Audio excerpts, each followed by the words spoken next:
नमस्कार दोस्तों, स्वागत करते हैं हमारे पॉडकास्ट रेल की कहानी, रेल कर्मी की जुबानी। मैं हूं आपका होस्ट संदीप कौशिक और आज हम बात करेंगे हमारे रेल कर्मी के बारे में जो गैंगमेट जिसको गैंगमेट कहते हैं और जो हमारे ट्रैक का सेफ्टी का ध्यान रखते हैं। तो दोस्तों, आज हम आपको बुलाते हैं हमारे गेस्ट श्री राजेश जी यादव से और उनसे उनका अनुभव साझा करेंगे। तो शुरू करते हैं दोस्तों। धन्यवाद आप सभी का और साथ में संदीप कौशिक जी का भी धन्यवाद, जिन्होंने मुझे अपने अनुभव साझा करने के लिए एक मंच प्रदान किया। और इसी मंच के माध्यम से मैं सभी ऑडियंस को धन्यवाद देना चाहता हूं कि आप हमारी बात सुनने के लिए यहाँ आए। हाँ, तो राजेश जी, आप हमारी ऑडियंस को ये बताइए कि आपने रेलवे कैसे ज्वाइन किया और यहाँ तक का सफ़र आपका कैसा रहा, आपको कितने साल रेलवे में आए हो? हाँ, तो मैं आपको बताना चाहता हूँ कि वर्ष 2018 में रेलवे की तरफ से ग्रुप डी के फॉर्म निकले थे, जिसके अप्लाई करने के बाद में हमें 2019 में ज्वाइनिंग मिली। 2019 में ज्वाइनिंग मुझे मिली है, जिसमें अहमदाबाद डिवीज़न और इंजीनियरिंग डिपार्टमेंट मिला। और 2019 जुलाई में हमारी ज्वाइनिंग कराई गई थी और मुझे पोस्ट मिली थी ट्रैकमैन 4। और आज मुझे इस पोस्ट पे काम करते हुए 6 साल हो गए हैं, लगभग 6 साल से ज़्यादा ही हो गया, 6.5-7 साल होने वाला है। और इसी के बाद अब ट्रैकमैन 4 से मुझे 2-3 प्रमोशन भी मिले हैं। और प्रमोशन का बात आपको मैं ऐसे बताता हूँ कि शुरुआत जो इसकी होती है ज्वाइनिंग की, वो संदीप जी लगभग ये मान के चलिए 1800 पे ग्रेड पे होती है। सबसे फर्स्ट ज्वाइनिंग इसकी इनिशियल अपॉइंटमेंट जिसको बोलते हैं हम। उसके बाद में इसके ऊपर आता है 1900 ग्रेड पे। 1900 में वही कार्य वही रहता है, बस आपको ग्रेड पे एक एक्स्ट्रा दे दिया जाता है। और उसके ऊपर आता है 2400, जो कि मैंने ले लिया है अभी कुछ सालों पहले ही। और आप 2400 की बात करेंगे तो 2400 में काम रहता है आपका कीमैन का। कीमैन आप ये मान के चलिए कि पूरे सेक्शन का सबसे रखवाला आदमी वही होता है, सबसे ज़्यादा कार्य करने वाला वही होता है कीमैन।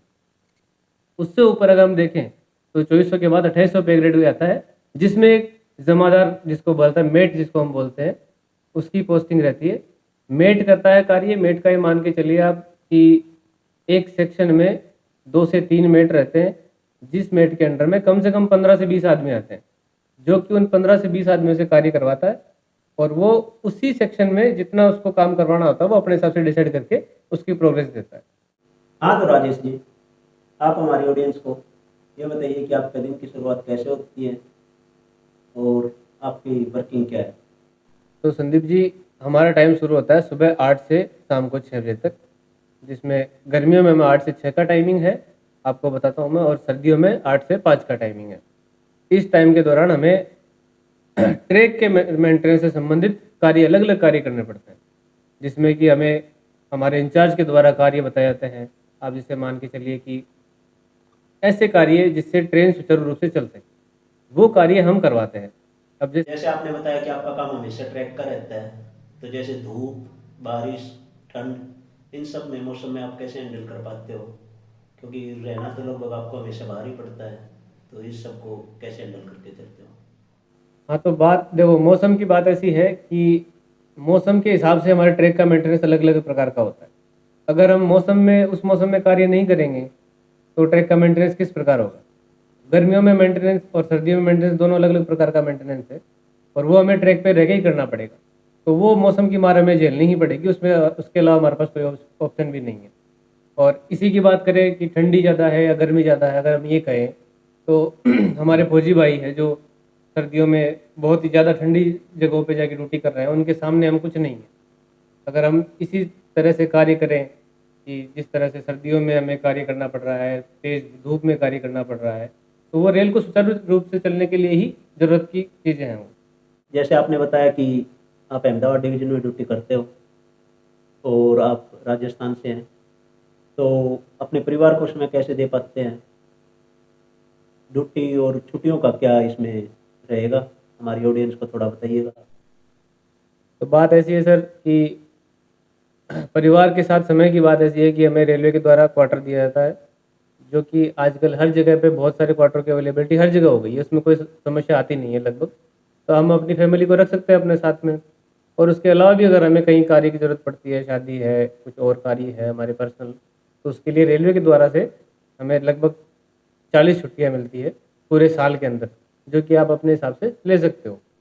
तो थोड़ा आप हमारी ऑडियंस को सैलरी के बारे में बता दीजिएगा कि आपकी मतलब इनिशियल पे सैलरी कितनी थी, और अब जैसे आप बता रहे हैं कि प्रमोशन हो गए हैं, तो अब आपकी सैलरी कितनी है? सैलरी की बात ऐसी है सर कि इनिशियल अपॉइंटमेंट में मेरी सैलरी, या किसी की मानो आप 1800 पे ग्रेड पे, उसकी सैलरी अप्रोक्स आपको 20 से 25,000 तक मिल जाती है।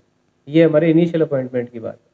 और जिस तरह से मैं अभी 2800 ग्रेड पे तक प्रमोशन ले चुका हूँ, 3 प्रमोशन जिसको ले चुका हूँ मैं, तो उसके बाद मेरी सैलरी लगभग 40 से 45,000 तक पहुँच रही है। और तो सर ये तो सब हो गए आपके पॉजिटिव पॉइंट आपकी जॉब के प्रति, कुछ नेगेटिव पॉइंट भी रहते होंगे, तो थोड़ा बहुत हमारे ऑडियंस को बताइएगा कि क्या क्या नेगेटिव पॉइंट है आपकी जॉब में, क्या क्या चीज़ें होती हैं, थोड़ा बताने का कष्ट है।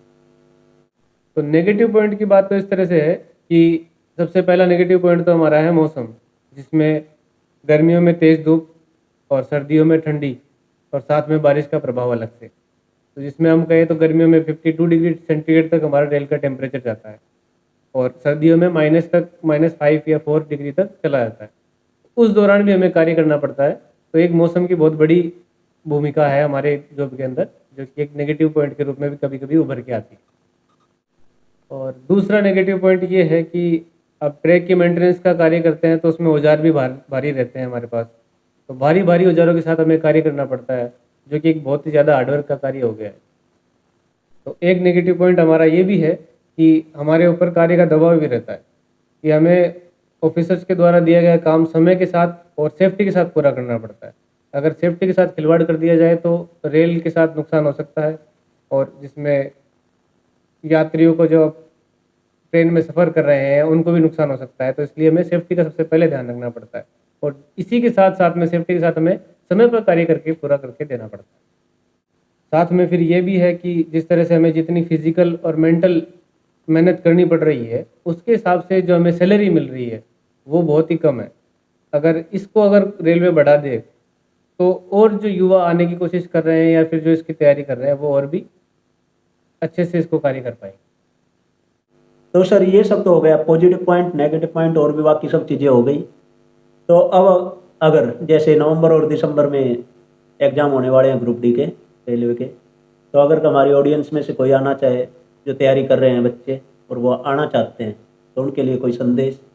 तो मैं अपने दर्शकों को बताना चाहता हूँ, जो भी इस ग्रुप डी जो कि नवंबर में आने वाली है, इसकी वैकेंसी की तैयारी कर रहे हैं, तो सबसे पहले बात तो है कि हम एक पक्ष देखें कि बेरोजगारी, कि अपने देश में बेरोजगारी बहुत ज़्यादा है और अपॉर्चुनिटी बहुत कम।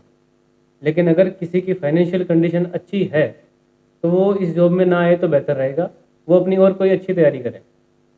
बाकी इसके अलावा हम देखें तो बहुत सारे ऐसे लोग हैं जिनकी फाइनेंशियल कंडीशन ठीक नहीं है, उनको इस जॉब में आना चाहिए, इस जॉब में ज्वाइन कीजिए, पर साथ में अपनी और किसी जॉब के लिए बेटर प्रिपरेशन के लिए तैयार रहिए, क्योंकि इस जॉब में आप रह के अपना पूरा जीवन, जो कि एक 60 साल की उम्र है, वो नहीं दे पाएंगे, क्योंकि यहाँ फिजिकल और मेंटली हरास उसी तरह से चलता रहेगा, जो कि एक तरह से सही नहीं है, मैं ये मानता हूँ। राजेश जी, धन्यवाद आपका, जो आपने अपने कीमती समय में से समय निकालकर हमारी ऑडियंस के साथ अपना अनुभव साझा किया। बिल्कुल बिल्कुल, आपका बहुत बहुत धन्यवाद इसके बारे में कि हमें एक मंच दिया गया जिसके माध्यम से हमें अपने अनुभव साझा करने का मौका मिला। धन्यवाद बहुत। दोस्तों, ऐसा है कि ये हमारा पहला पॉडकास्ट है। इसमें जो भी गलतियां हुई हैं, जो भी हमारी खामियां हैं, उनको थोड़ा इग्नोर करना, और इस चैनल को ना लाइक करना, लाइक, शेयर और सब्सक्राइब करें जरूर करना। बिल्कुल बिल्कुल। आगे और भी पॉडकास्ट आएंगे जो कि हमारे रेलवे या किसी अन्य विभाग में कोई भी है उसके बारे में बताएंगे। तो धन्यवाद दोस्तों। धीरे जय हिंद, धीरे जय भारत दोस्तों, लगे रहेंगे दोस्तों। धन्यवाद।